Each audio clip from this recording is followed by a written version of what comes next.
እኔ ከዶክተር አብይ የወሰድኩት መመሪያ መጽሐፎች በታተሙ ቁጥር በመጀመሪያ ዙር በአስቸኳይ ላክልኝ የሚል ነው።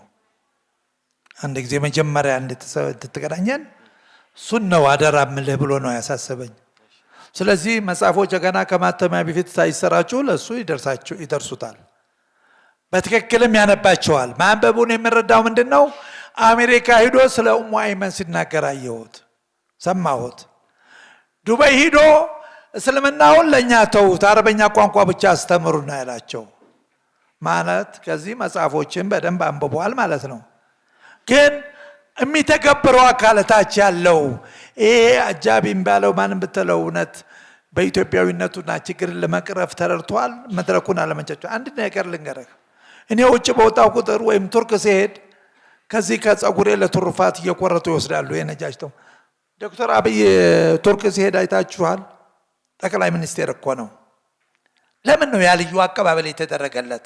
ቀይ ምንጣፍ፣ ፈረሱ፣ ምኑ፣ አጃቢው ሁሉ አርማው ተቀይሮ ከምን አንፃር ነው? እኔ ህዝብ ግንኙነቱን ዶክተር ኢብራሂም ጡቃን የሚባለውን ደወልኩለት። ምንድነው ከፕሬዝዳንት በፊት በላይ እኮ ነው ተቀበላችሁት አልኩት። በዚህ አይነት ባንቀበል ኑሮ የቱርክ ህዝብ ድምፁንና አቋሙን ይቀይርብን ነበር ነው ያለኝ። ምክንያቱም እሱን የሚያወት የነጃሺ የቢላል ተወካይ ነው። ስለዚህ የነጃሺን የቢላልን ተወካይ ካላከበራችሁ ክብር አንሰጣችሁም ይሉናል። እንግዲህ ውጭ ስትሄድ የሚጋጥምህ ክብር ከማንም በላይ ኮርተህ ትመጣለህ። አዲስ አበባ ኤርፖርት ስታርፍ ግን ያችን የተከበረችን ኢትዮጵያ ታጣታለህ። ልክ ከኬላ ወጥቼ ወይም ራይድ ይዤ ከውጭ መጥተው ነው እድለኛ ነዎት ይለኛል። ኧረ በፈጠረ ጌታ አንተ እስር ቤት ነው እንዳለው፣ አይ አንቱ አልገባዎትም ችግር እኮ ነው ያለው ይልሃል። ይሄን ነው የሚመግበኝ ያለው ኤሪያ። ከዚህ መንፈስ መውጣት አለብን። ይሄንን መውጣት ካልቻል ኢትዮጵያን መገንባት አንችልም።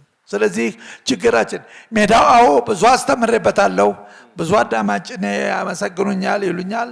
ግን አሁንም ገና ይቀራል።